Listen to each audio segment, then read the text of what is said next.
इस सरकार ने वोट की राजनीति के लिए हिंदू टेरर और भगवा आतंकवाद ये शब्द तैयार किए थे।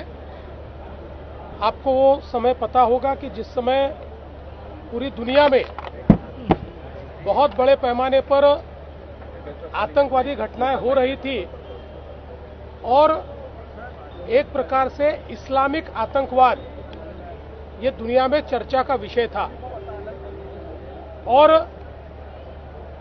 उसके चलते हमको जो वोट देने वाले लोग हैं इनमें गुस्सा निर्माण न हो या उनको ये लगे कि हम बैलेंस करते हैं, इसलिए ये हिंदू आतंकवाद की पूरी थियरी तैयार की गई, लोगों को अरेस्ट किया गया और हिंदुत्ववादी और राष्ट्रीय स्वयंसेवक संघ के अधिकारी पदाधिकारी इनको टारगेट करने का ये षड्यंत्र था। लेकिन बहुत जद्दोजहद करने के बावजूद उनके खिलाफ कोई भी पुख्ता सबूत नहीं मिल पाया और कई अधिकारी ऐसे थे कि जिन अधिकारियों ने बहुत प्रेशर आने के बावजूद ये स्पष्ट रूप से कहा कि हम इतना गैर कानूनी काम नहीं कर सकते, ऐसा कोई सबूत दूर दूर तक इनके खिलाफ नहीं है। तो मुझे ये लगता है कि अब परत दर परत ये जो षड्यंत्र है ये बाहर निकल रहा है और किस प्रकार के सूडो सेक्युलर, क्योंकि उस समय इस्लामिक आतंकवाद था, वो आज भी है, पर ऐसा किसी ने नहीं कहा था कि सारे मुस्लिम आतंकवादी है, किंतु बावजूद उसके तमाम हिंदुओं को आतंकवादी ठहराने का प्रयास ये कांग्रेस के माध्यम से उस समय किया गया था और उसी की कड़ी है। अब धीरे धीरे लोग बोलना शुरू करेंगे और कई गंभीर चीजें बाहर आएगी।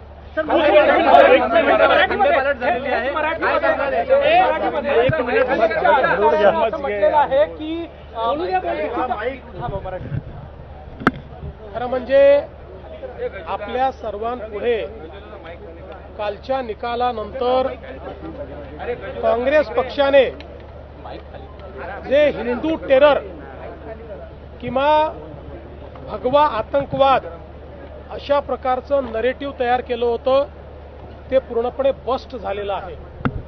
आपल्याला कल्पना आहे की 1990च्या दशकाच्या शेवटच्या भागात आणि साधारण 2000 मध्ये सुरुवातीच्या दशकामध्ये संपूर्ण विश्वात मोठ्या प्रमाणात आतंकवादी घटना घडल्या।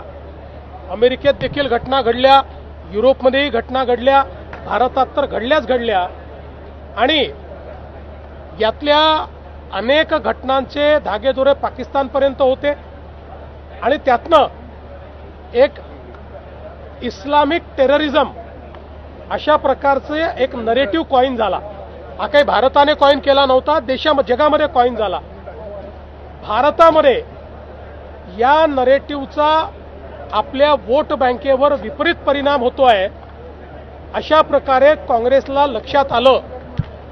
खरं म्हणजे कोणीच सर्व मुसलमानांना आतंकवादी ठरवलं नव्हतं, पण तरी देखील या ठिकाणी सर्व हिंदूंना आतंकवादी ठरवण्याकरता काँग्रेस पक्षाने हे षड्यंत्र रचलं, यूपीएने षड्यंत्र रचलं आणि हिंदू आतंकवाद, हिंदू टेरर अशा प्रकारचा शब्द कॉइन करून अनेक लोकांना पकडलं आणि मग प्रयत्न सुरू केला, एक यंत्रणेवर दबाव आणण्याचा प्रयत्न सुरू केला।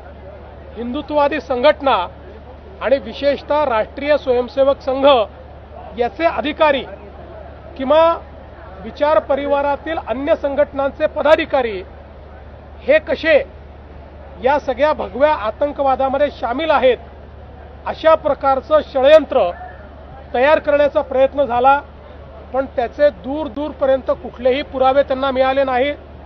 पुराव्याअभावी ही कारवाई करा अशा प्रकारचा दबावही त्यावेळी पोलीस यंत्रणेवर होता, पण पोलीस यंत्रणेतले अनेक प्रमुख अधिकारी हे त्या दबावाला बळी पडले नाहीत आणि म्हणून मला असं वाटतं की पुढची कारवाई होऊ शकली नाही, अन्यथा हे खूप डीप रूटेड, खोल रुतलेलं अशा प्रकारचं षडयंत्र होतं. मात्र आता त्याचा पर्दाफाश झाला आणि हळूहळू यातल्या सगळ्या घटना बाहेर येतील आणि कशा प्रकारे त्यावेळच्या देशातल्या सरकारने आणि राज्यातल्या सरकारने हिंदूंना आतंकवादी ठरवून हिंदू संघटनांना बॅन करण्याकरता, हिंदू संघटनांना संपवण्याकरता एक प्रयत्न उभा केला होता, हे यातनं लक्षात येतं. सर, उस अधिकारी ने कहा है कि उसने उनकी बात नहीं मानी, इसलिए उसके कैरियर बर्बाद कर दिया गया.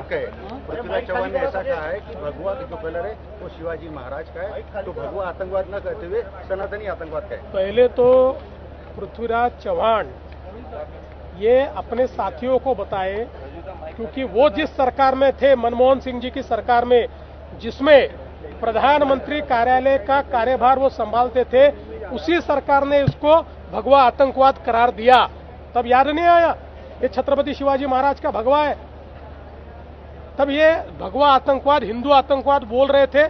और चाहे वो भगवा हो, चाहे वो हिंदू हो, चाहे सनातनी हो, इनमें भेद नहीं है, ये सब एक है.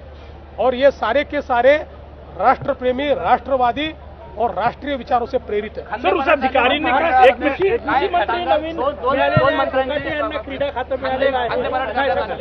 असं आहे की जी काही घटना घडली त्या घटनेनंतर एक मोठा रोष होता.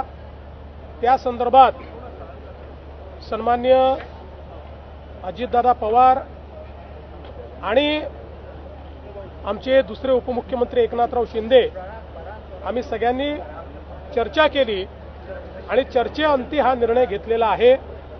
आणि म्हणून त्यांचं खातं हे बदललेलं आहे, त्यांना दुसरं खातं दिलं आहे आणि कृषी खातं हे मामा भरणेंना देण्यात आले. अजून असा बदल होऊ शकतो का? कारण शिंदे गटातल्या त्यांची नाराजी आहे.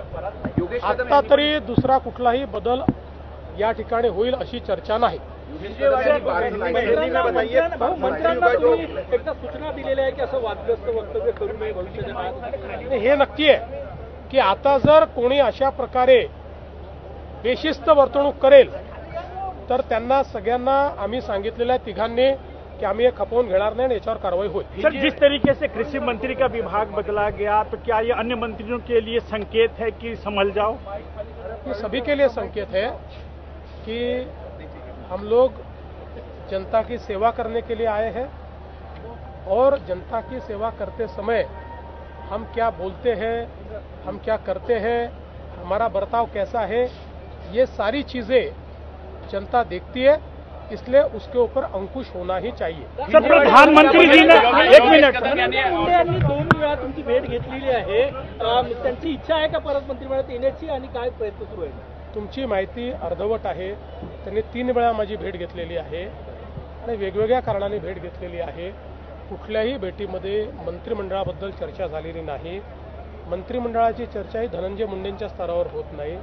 मंत्रिमंडळाची चर्चा मी, अजितदादा आणि एकनाथराव शिंदे करतो. योगेश कदम यांनी सावलीचा परवाना ऐकला. आजचा दिवस निघाला. त्यामुळे कालच्या निकालावरती मुख्यमंत्र्यांनी भाष्य केलेलं आहे आणि सध्या जो निर्णय राज्यामध्ये झालेला आहे त्या संदर्भात देखील मुख्यमंत्री बोललेले आहेत. दोन्ही उपमुख्यमंत्र्यांशी चर्चेअंतीच कोकाटेंचं खातं बदलल्याचं मुख्यमंत्र्यांनी सांगितलंय. सध्या मंत्रिमंडळात दुसरा कोणताही बदल दिसत नाही असंही मुख्यमंत्री म्हणाले. त्यामुळे धनंजय मुंडे सध्या वेटिंगवरच असल्याचं सध्या विचारलं जात आहे. 17 वर्षानंतर मालेगाव बॉम्बस्फोट प्रकरणाचा निकाल लागलाय. सबळ पुरावे नसल्यानं